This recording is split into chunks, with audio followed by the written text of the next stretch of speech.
ദൈവത്തിന് മഹത്വം. നമ്മുടെ സഹോദരിയായ ബഥാനിയിലെ മറിയയുടെ മൂന്നാമത്തെ സവിശേഷതയെ പറ്റി ഇന്ന് നമുക്ക് ചിന്തിക്കാം.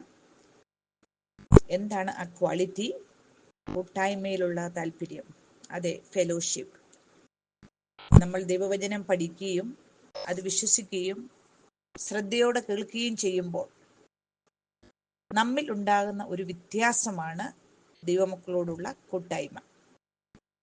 പിന്നെ ഈ ലോകത്തിൽ യാതൊരു കൂട്ടുകെട്ടിലും പോകാതെ ദൈവത്തിന്റെ വായിൽ നിന്ന് വരുന്ന മാധുര്യ വചനത്തോട് താല്പര്യവും വേദപഠനത്തോടുള്ള തീഷ്ണതയും സകലതും വിട്ട് ആ പാദപീഠത്തിൽ ഇരുന്ന് അനുഭവിക്കുന്നതായ ഫെലോഷിപ്പിന്റെ വിലയെ മനസ്സിലാക്കിയ മറിയ തന്റെ ചേച്ചി തനിക്കരുത് പ്രസ്താവിച്ച വാക്കുകൾക്ക് ചെവി കൊടുക്കാതെ താൻ എന്തിലാണോ ലക്ഷ്യം വെച്ചിരിക്കുന്നത് അതിനായിട്ട് ഓടുന്ന മറിയ.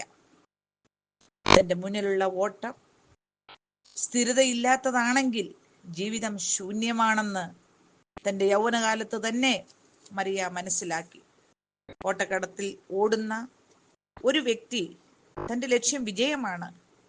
ആര് വിളിച്ചാലും മുൻപിലുള്ള ആ തൽക്കാല സുഖത്തെ കാര്യമാക്കാതെ ലക്ഷ്യത്തിലേക്ക് കുതിക്കുന്നവളാണ് യഥാർത്ഥ കൂട്ടായ്മയുടെ സന്തോഷം അനുഭവിക്കുന്നത്. കിട്ടുന്ന സാഹചര്യങ്ങളൊക്കെയും ഒഴിവും നിരക്കാത്ത കാര്യങ്ങളും പറഞ്ഞ് കൂട്ടായ്മയിൽ നിന്ന് മാറി നിൽക്കരുത്. ചില കാര്യങ്ങൾ തൽക്കാലം സാധിച്ചില്ല എന്ന് വരാം, ദുഃഖത്തിന് കാരണമായെന്നും വരാം. കൂട്ടായ്മയിൽ നിന്നും പിന്മാറരുത്. ദൈവിക സാന്നിധ്യത്തിന്റെ മഹത്വം നമ്മളെ മനസ്സിലാക്കുവാൻ വേണ്ടി താമസം വന്നേക്കാം. ദൈവിക കൂട്ടായ്മയ്ക്ക് പ്രാധാന്യം കൊടുക്കുന്നവരെ ദൈവം ഒരിക്കലും കൈവിടില്ല. നമ്മൾ ആഗ്രഹിക്കുന്ന സമയത്തും നടന്നില്ല എന്ന് വരാം. നിരാശപ്പെടരുത്, നിർവെറുക്കരുത്. നമ്മുടെ ഫെലോഷിപ്പ് സത്യമാണെങ്കിൽ ദൈവസാന്നിധ്യം മനസ്സിലാക്കുവാൻ നമുക്ക് കഴിയും. ഈ 3 പേരുള്ള ഭവനത്തിൽ ഉണ്ടായ നിസ്സാര പ്രശ്നം എന്താണ്?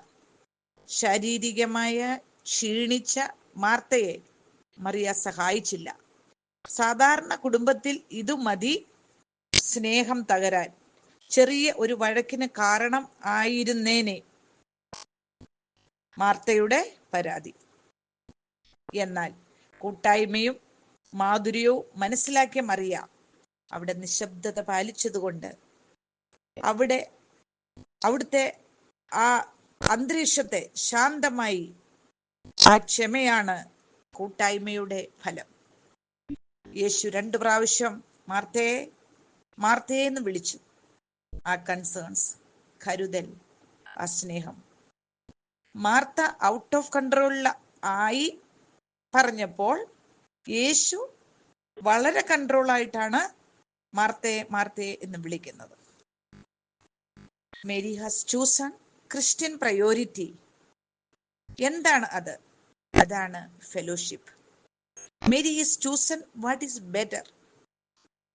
നല്ല ഫെലോഷിപ്പ് ഉണ്ടെങ്കിൽ പലതിനെ ചൊല്ലി വിചാരപ്പെട്ട് മനം കലങ്ങേണ്ട കാര്യമില്ല. അല്പമേ വേണ്ടൂ. അതാർക്കും നമ്മളിൽ നിന്ന് എടുത്തു മാറ്റുവാൻ കഴിയുകയില്ല. ഏത് സാഹചര്യത്തിലും ആ ദൈവിക കൂട്ടായ്മയെ മുറുകെ പിടിച്ച് നിസ്സാര കാര്യങ്ങൾ പറഞ്ഞ് നമ്മുടെ കൂട്ടായ്മ മുടങ്ങുവാൻ ഇടയാകരുത്. നഷ്ടമായ സമയത്തെ നമുക്ക് തിരികെ കിട്ടുകയില്ല. നമ്മളാണ് അതിനെ വളർത്തി മുന്നോട്ട് കൊണ്ടുപോവേണ്ടത്. നമ്മൾ അനുഭവിക്കേണ്ട ക്രിസ്തീയ കൂട്ടായ്മയുടെ സന്തോഷം കുറഞ്ഞാൽ ആരും അതിന് റെസ്പോൺസിബിൾ അല്ല. അതും നമ്മൾ തന്നെ നോക്കണം. മറ്റുള്ളവരെ പഴിചാരി പറയുന്നത് യാതൊരു എക്സ്ക്യൂസും അല്ല. നമ്മൾ തന്നെ അതിന് ഉത്തരവാദി. അതിനായി നമ്മൾ ബുദ്ധിയോടെ പ്രവർത്തിക്കണം. ആർക്കും നമ്മളെ പരിഹാസത്തിന് വിട്ടുകൊടുക്കരുത്. ദൈവത്തിന്റെ നിയമം മറന്നു കളയരുത്. ദയയും വിശ്വസ്തതയും ഒരിക്കലും നമ്മളെ വിട്ടു പോകുവാൻ ഇടയാകരുത്. കൂട്ടായ്മയിൽ നിന്ന് വിട്ടുനിന്നാൽ ദുഷ്ടന്റെ വഴിയിൽ പോകുവാനും അവരുടെ വാക്കുകളിൽ കുടുങ്ങിപ്പോകുവാനും നമ്മൾ കാരണമാകും. പ്രിയവരെ, ദൈവം നമ്മുടെ ജീവിതത്തിൽ തന്ന വലിയ ഭാഗ്യമാണ് ഈ കൂട്ടായ്മ. ദൈവം നമ്മോട് കരുണയും ദയയും വീണ്ടും കാണിക്കുന്നത് കൊണ്ടാണ് വഴിതെറ്റിപ്പോകാതെ ഇന്നും നാം നിലനിൽക്കുന്നത്. ദൈവിക കൂട്ടായ്മയിൽ മുന്നോട്ട് പോകുമ്പോൾ അനേക അനുഗ്രഹങ്ങൾ നമുക്ക് ലഭിക്കും. ദൈവം നമ്മളെ ഉയർത്തും.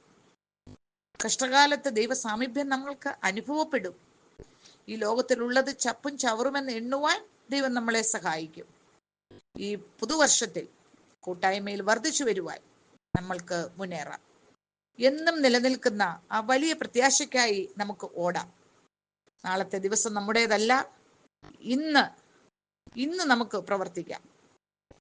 ഈ പാൻഡത്തിന്റെ മാധ്യമത്തിലുള്ള കൂട്ടായ്മയിൽ കൂടി അനേകർക്ക് അനേക അനുഗ്രഹങ്ങൾ ലഭിക്കുവാനിടയായി. തുടർന്നും എല്ലാവർക്കും ഈ സന്തോഷം അധികമായി അനുഭവിക്കുവാൻ ഇടയാകട്ടെ.